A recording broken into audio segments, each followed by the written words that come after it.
Okay, we are officially recording. Hi again, you guys. I'm on here with Melinda Shrader and Paul Hammack, and I'm going to let you guys introduce yourselves in a second. But like we just talked about, the mission of Real Producers is to deepen the connections between top realtors and top affiliate partners in our industry. And a lot of the way that we do that is by pulling back the curtain and talking behind the scenes, showing kind of the real lives and adjustments that we make, especially right now in the middle of shelter in place, and how that is affecting people's businesses and getting the word out to clients. So we're just on here today to chat about that. We'll just start with introductions. Melinda, if you want to go first, because you're at the top of my screen. Sure. You can just kind of tell us who you are, what you do, how long you have done that for, who you do that for and where, and maybe just some of the adjustment that you've been making in the midst of the shelter in place. And yeah. Okay.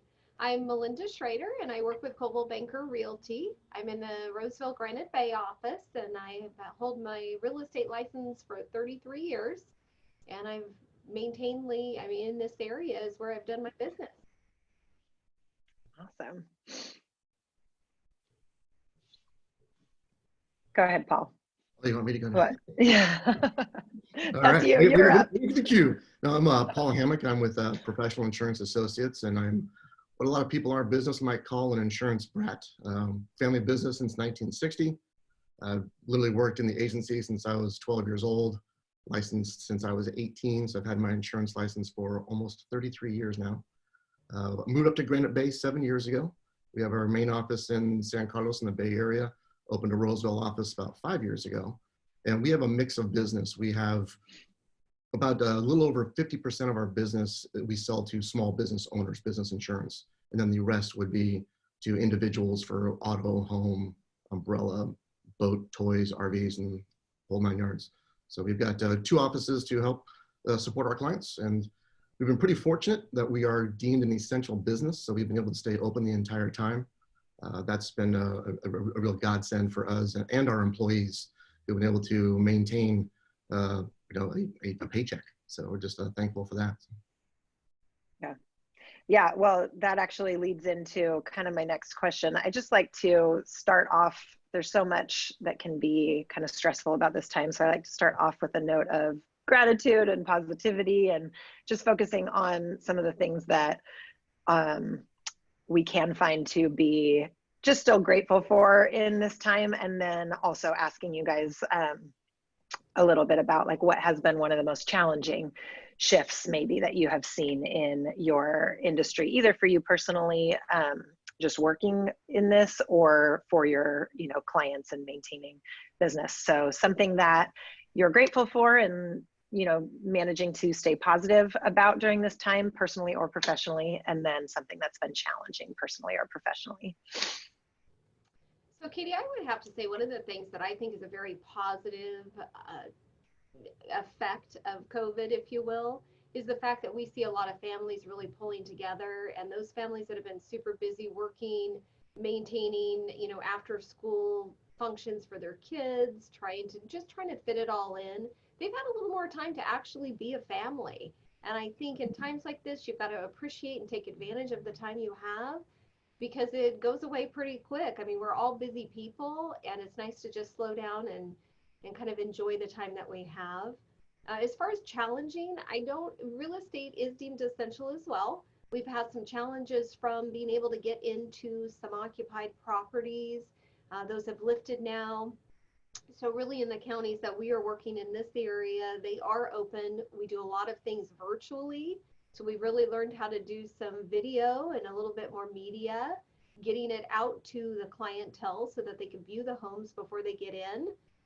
3D home tours have become a huge hit.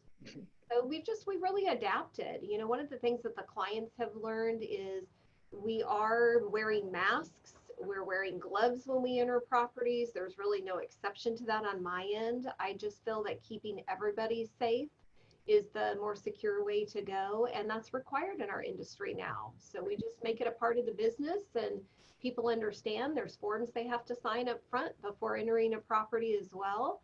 Just acknowledging that COVID is going on in case they haven't heard. Don't know how that would be possible, but it's just part of the process now. So Yeah. we've implemented it, and I think most of our industry has taken just great hold of it, and we're working with it. Cool. Yeah, we've had some interesting challenges as well, but I think one of the most positive things for me has just been with our staff. I mean, our staff has been I won't say they've been unaffected, but they've had a great attitude. So we have a number of them who have gone to work from home, but then a number are still coming in the office. They feel comfortable coming in. We've got sanitizer and we're keeping the office clean, and no one's coming in, no visits, but they've just had a great attitude. And that's been really made this a little bit of an easier process and transition to have everybody fragmented. You don't see them every day, but they do all have a good attitude, and they're performing the way they should be performing. So it's providing good customer service. And this COVID-19 thing, I think for us, life moves fast. I mean, Katie, you've got a truckload of kids. I've got 4 kids. Things are moving fast. So sometimes you don't have the time to connect. And so now with our business owners, especially maybe not working, it's giving us an opportunity to, hey, actually have that phone conversation that we haven't been able to have for a couple quarters, because you turn around and a week is gone, a month is gone, and a quarter is gone. So those have been nice to be able to reconnect and talk to people you haven't talked to in a little while. But that also is another challenge for us, is the communication piece. We have, like I said, I'm thankful and we're very lucky. In my direct retail business, we have 6,000 customers. So trying to find ways to communicate with that many customers to keep them informed of what the insurance companies are doing during COVID-19 in terms of premium rebates or refunds, or helping them defer payments and dealing with claims. Claims have been a big issue on the business insurance side. So it's been a challenge, but also a good challenge, because it's going to make us come out the other side of this a better agency and a better business, and finding those ways to make sure we're keeping in touch with our clients on a more frequent basis. So. Yeah, absolutely. I resonate with both those things. I feel like I have seen it be a real gift to my family. And like you mentioned, Paul, my kids, without the sports and the extra hours in the day, because school goes faster, we have been able to actually have dinner all at the same time, which has been really nice.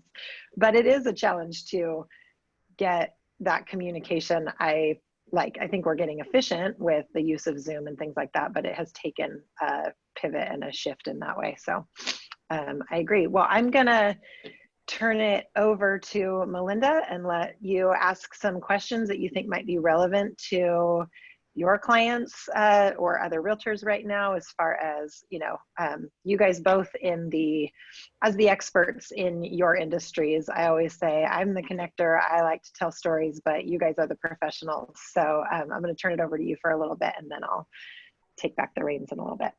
Sure. So I think probably one of the hottest topics are, to do with the California fires that we've had. So definitely affecting people's ability to obtain homeowners insurance, and typically at an increased cost. I would say, Paul, what have you seen happening on the insurance side right now, trying to kind of bring some normalcy back to those areas that are greatly affected by higher insurance rates, and what kind of underwriting guidelines are you seeing change? Yeah, we're seeing it's been a challenging couple of years, and we're fairly fortunate that we represent the entire state. I have agencies that belong to our organization we have over 300 agencies in California. So we've been through all the big major fires: Santa Rosa, Paradise, San Diego fires. It's been very difficult and challenging times. I don't know what a good solve is going to be going forward, and how you motivate insurance companies to come back in and offer to insure in some of these areas at a reasonable price. One of the insurance companies I work with told me that the Paradise Fire alone wiped out 25 years of profits for his company in all of California.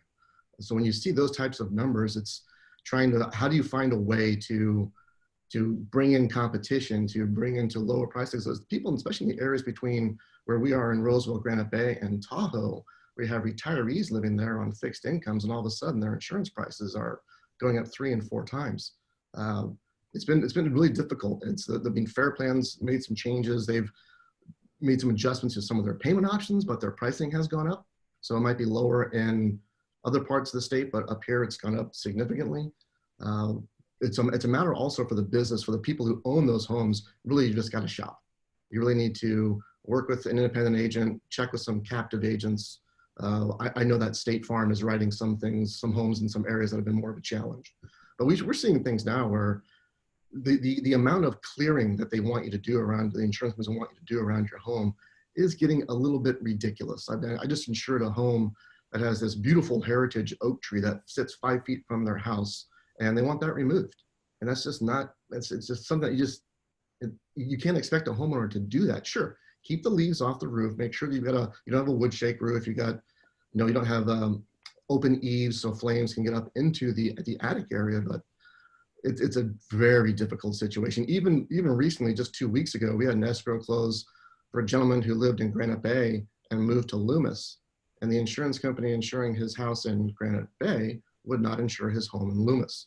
So I got the referral from a realtor, and even representing a dozen or more insurance companies, I only had one company that was willing to insure his home in Loomis. So that's how restrictive the market can be right now. Even down in Carmichael, right there by the river, there's a pocket of homes in there that have a little bit of wooded area. And we even have the insurance companies who are refusing to write down there right now. It's reached a level of, just almost ridiculousness, but I don't know. I've looked at the possibilities of we might come together and could we create a fire pool, kind of like the California Earthquake Authority that insures earthquake insurance? Can we come up with a pool like that to insure homes in those higher fire areas to give those customers a reasonable premium? I don't know. When I'm talking to the insurance companies, they are in business to make money, and the exposures they have there, they're fearful. They're fearful of another Santa Rosa and another Paradise. Hopefully we can get some things with PG&E, put some power lines underground, since those have been the ones that have sparked many of the fires. And then you look at towns like Auburn, who are trying to create their own defensible space around the entire town. Those are things that are definitely going to help, and hopefully bring some carriers back into those areas to offer a reasonable product again. Paul, how do those past claims, people that have had especially fire claims like that, how does that affect their ability to get future insurance? Not only is it difficult in the areas, but being that they had a past claim, how's that working for them? Yeah, so the areas where you have those large concentrations like Santa Rosa and like you have in Paradise, in those areas, those claims, those fires are really seen as an event. They're a catastrophic event. So there are some insurance companies who look at that, and really for me, I just had this with Paradise on a home just 2 weeks ago, where I'm arguing with an insurance company to insure this home, because if you look at what happened in Paradise, if you look at the landscaping today, and those services are back, the fire departments are there, they're improving the water distribution within Paradise. Now is the perfect time to insure a home in Paradise, because the clearing, the fire that had taken place, you're not going to see that type of event probably for several years. So why would you not insure a home now? So these fire events aren't as big of a problem as in terms of getting insurance again. Well, I'd have to imagine those weren't necessarily at fault. No. For those folks, they were just part of what happened there. Right. That's very, very true. The bigger claim issues that we see are people who have, say, water claims. You have pipes break in your house, and if you have a couple of those are areas where those are things that happen that make it very difficult then for you to find insurance again after you've had 2 or 3 of those types of claims. Right. I know one of the things too that we try to tell people a lot of times when they're looking for insurance is to kind of factor in multi-policy discounts, being able to wrap more than one thing into the same insurance company. So what do you find best represents being able to offer clients the best rates in the industry? Yeah, that's definitely true. There's a lot of commercials you see on TV about bundling, and it's very true. It's kind of funny for me sometimes when I get a referral from a realtor, it's to insure the person's home, and then I have to go into my sort of soft sell. I'm not trying to hammer you, but hey, let me look at your auto insurance too, and I state that because I have to tell them that, hey, I'm not trying to get more business out of you, but this is a way to save money. because you can get anywhere from 10 to 20% discounts on both the auto and the home when you do bundles. So that is a very important thing to try and accomplish. So I'm kind of curious too. We know that credit scores affect a person's ability to get financing. On your side of things, how do credit scores affect people's ability to get their insurance rates low? Yeah, so in California, credit rating is not allowed. So that makes that pretty simple for auto and home insurance. That's fantastic. Great. Yeah, well, it's good and bad, right? Because if you look at other states, and we write in multiple states, and if you do look in other states, the statistics are there and proven that those who have better credit are a better insurance risk. They're less likely to file claims. So yes, it may be good for consumers, but it could be better for other consumers. And recently in California, they made some changes too. We had a lot of insurance companies who would give you a discount for paying your policy in full. Well, our new commissioner is now making all the companies get rid of that because they are saying it's a discriminatory practice for those who are unable to pay in full. So he's now taking away one of your discounts. Bummer. Well, what other kind of loyalty discounts? I mean, we know putting alarm systems in houses, some of those. What are things people can do to get lower rates, and what are some loyalty discounts that are offered? Yeah, the alarms definitely help. And the loyalty discounts you're talking about, we can refer to them as persistency discounts or longevity discounts. And there aren't that many companies that actually offer those anymore. There's very few that do. And we've even seen some things where, again, we've been able to get you discounts based upon your profession. If you're a teacher, if you're a police officer, if you've got a college degree, you were able to get discounts on your auto insurance for having that level of professionalism. Well, once again, our wonderful commissioner has said that's a little bit of discriminatory against those who haven't had that advantage, that economic advantage in their life. So those discounts are being taken away. One thing that has not really taken off that I would have thought would have been a bigger discount, and this was something for me personally as well. On my home, I was looking to have a water shutoff valve installed. And what this valve would do is it would measure the flow of water. And if I was on vacation, I would have an app on my phone and I could actually turn off the water to my house. That way, while I'm gone, suddenly the water line behind the refrigerator breaks or some of the line causes a huge leak and I'm not at the house, I have an ability, or these systems have an automatic ability to shut off the water coming into your home to prevent further damage. So there are companies that are offering discounts for that, but they just aren't that big of a discount in relation to the cost of installing those systems, because you do have to have a plumber come in and install a valve right on your main line, and that can cost thousands of dollars, and the discount might only be $50 on your homeowner's insurance policy. So it's not a great trade-off. Okay. So really, other than like security systems, is there other things that people can do to try to get homeowners insurance rates down? What else helps? Yeah, the only other thing that's really, just look at your deductibles. Sometimes if you have a $500 deductible, if you have the option, look at going to $1,000, $2,500. We even have some people going to $10,000 and $25,000 deductibles. The savings doesn't get that much.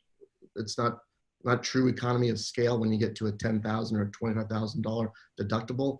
But usually at $2,500 or $5,000, if you can absorb that much yourself, you can see a decent amount of savings there. Okay. Well, that's great. Good things to know, Paul. I appreciate it. It's kind of helping buyers out and trying to get them all the information. Definitely being able to kind of provide them with some additional details, I think, is very, very advantageous. Yeah. Yes. Awesome. Well, thanks, you guys. Paul, you are also something that I ended up taking just personally from what you said, and we talked about it a little bit before we started recording, that I just think is a smart idea. Is people are home right now and you have seen the fire devastation and things like that. So taking advantage of the time right now that you're home to walk through your house with a video camera and kind of log and take more detailed records of what is in your home for in the event that you would need to make a claim later. I know I have personal relatives out of Paradise, and that was just one of the most devastating parts, is that trying to log and claim that inventory later, how could they possibly even remember and record or prove all of the things that they were trying to replace? So we do have a lot of extra time in our homes right now. That's right. So It is, that's one of the most difficult things when you have a claim that large, where you've had a complete loss of your home, is the insurance companies are going to give you a form to fill out your inventory. How much clothing did you have? How much did you have TVs? It's who's going to remember all that? It can be exhaustive. So right now, if you're sitting at home and you've got some free time, you've got a cell phone, walk around your house, take some video, open cupboards, open drawers, take videos of what's in there, go in your garage, do all of that to get a record of your possessions and what you own. And then obviously, if you have the ability to, I mean, I use iCloud, so I'm stored offsite somewhere. You don't want to lose your phone and lose all that as well. But yeah, this is a great time to do that. Let's get yourself prepared. So. Yeah. Cool. Well, okay. So we just always like to wrap these with something we call the quick six, which is, I did not prep you guys ahead of time. Don't overthink these. They're just questions off the top of your head to get to know each other a little bit more and just have some fun. So we'll just ping pong back and forth between Melinda and Paul with each of these, but just my first question for you, just in a kind of behind the scenes of what life is looking for like for you in your shelter in place environment. Tell me what you have been binge watching right now. Ozarks, over and done. Watched it. Great. Okay, that's good. Me too. I watched that one. Well, I can top you on that one, Melinda, because I actually watched season 3 and went all the way back to season 1 and did 1, 2, and 3 all over again. Actually, Paul, we had to do the same thing because you forget what happened. Yeah. You have to go back. You do. That's outstanding. But yeah, I binge watched something. I was like I said, I was naughty. I was up way past midnight last night watching Money Heist on Netflix, which is about a bank heist in Spain. Ooh. Okay, like a real one, true crime type of thing. Yeah, it's fiction, but it was a 4-part series with like 30 episodes, and yeah, I think around 3 o'clock this afternoon, my body's going to remind me how stupid I am. I'll have to remember it. I'll have to look for that one. I know, that's a good one. Okay, everybody is dreaming about escaping and getting away somewhere. So when you can finally vacation, are you dreaming of the beach? Are you dreaming of mountains or something in between? I'm dreaming of beach, warm sun, and just kind of looking at some water, and hopefully my family's with me. Yeah. Yeah, it's definitely going to be beach. We had our family vacation spring break. We go to Hawaii every year, and so when the world opens back up, if we get the opportunity to, I'm going to drag the family back out there if we can make that happen. Nice. And more locally, what restaurant around here are you excited for the ambiance to go back and actually dine in? What restaurant do you want to go to first? Oh man, Paul, you can go first on some of these too. I have some favorite restaurants around here. I'll be quite honest, I don't have a one favorite. I'm just ready for everything to open back up and for people to kind of enjoy being back out again, enjoy seeing the same staff, the waitress, and just looking forward to getting back to see them. So I can't say that I have a one favorite. I'm just ready to get back out. Yeah.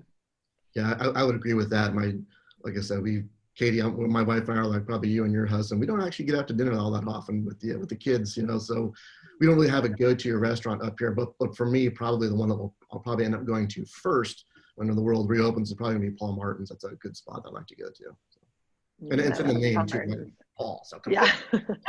There you go. I do love their happy hour. They're great. Okay. Favorite form of exercise during this time? Maybe something new you've discovered or just your go-to. How are you exercising? For me, I'm a huge golfer. So that's also been pretty lucky that Granite Bay Golf Club has been open this entire time. Even to just be able to walk. Me and a colleague will play a couple times a week. And we just play 9 holes, but we can walk. It's a nice 2-hour walk. So that's been my big go-to exercise. For me, I'm not going to try to get him in trouble, but I have a personal trainer who's been fabulous and is still willing to do some training. So that's my go-to. That's definitely just kind of my time and makes me get up, feel good, and get some activity going. That's awesome. That's very lucky. Okay, worst household chore during this time. Gotten some people in trouble who've said no, they haven't picked up any extra household chores, and I said, That's me. For me, it's looking, my husband probably said it best because I work a lot, and he's like, Melinda, you really need a hobby for that first couple of weeks. I think he thought I was going to drive him crazy. But for me, it's just sitting idle. I'm not a person who likes to sit idle. I always want to be doing something. So it's keeping busy. I'm looking at that office going at home. What can I do? How can I fix it, make it better, clean it, purge stuff? It's that downtime. So. okay. Yeah, I realized it took me way too long to figure this one out. And then maybe a year ago, when we were doing some Christmas decoration cleanup or so, I realized that there are 8 more arms and legs in my house. So why am I doing all this work? I've been fantastic at delegation to the children during this time to have them go do the necessary cleanup. Yeah. My favorite line to my kids has been, at no other point in your life will you be allowed to be a roommate of everyone else and not contribute in any way. So it's not happening now, but okay. Last one. What is the last book you read or listened to if you're an Audible person? We were actually, and now you caught me off guard and I can't remember the name of it. It was actually a movie as well, but it was just a really simple book and a great read. And while Paul's talking, I'll see if I can remember the name of it. It was great. I can't believe I can't remember the name. Yeah, I'm pretty positive the last book I read was in high school because I was forced to read the book. I am not a book reader. Not a reader. No. I actually spend way more time in the mornings going through my morning blogs, my 6 news feeds on insurance and all that nonsense. I spend a lot of reading. time. Yeah, it's reading. It's not great reading, but it keeps me on my game. So. Okay. Oh, and I still can't remember. Can't remember. It's gonna make me crazy. That's okay, but it was a fiction book turned movie or something like that. Easy reading. It was a true story, and it was about a little boy, and it was really a great read. Oh, cool. All right. Well, last question I always ask to close is just something encouraging that you can tell people out there that you would say. We've been using the phrase, what's saving your life right now? Like, what's something that's helping you stay healthy, whether that's mentally, emotionally, physically, something that has just been an encouragement and is kind of saving your routine and your health these days. Yeah, for me, it's golf. I mean, it's fresh air. It's getting to be able to walk. You have this stick and a ball you get to hit really, really hard. So that helps, right? Aggression. Yeah. And then we have these cold adult beverages sometimes out there as well. So that's being able to 3 times a week or so right now, being able to get that walk and clear your mind a bit has been helpful. So. Cool. I'd have to say it's kind of something similar. It's really being able to keep consistent with still, for me, being active, working out. It's kind of the routine that still exists, and it feels good. Sitting around or too much downtime, I think is not good for anybody. So I love the fact that even when we are out and about, to see so many people walking and exercising and getting the dogs out and the kids out, that's just incredible. We haven't seen this much activity outside, you guys, in a very long time. So I'm really enjoying that. Yeah, I agree. I think that has been one of the gifts that's come from this time, is a lot of times we kind of tell ourselves we don't have time to take care of ourselves.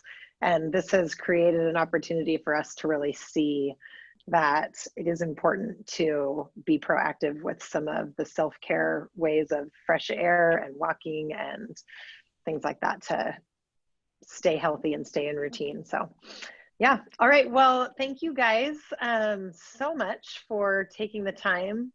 I'm going to go ahead and stop recording now.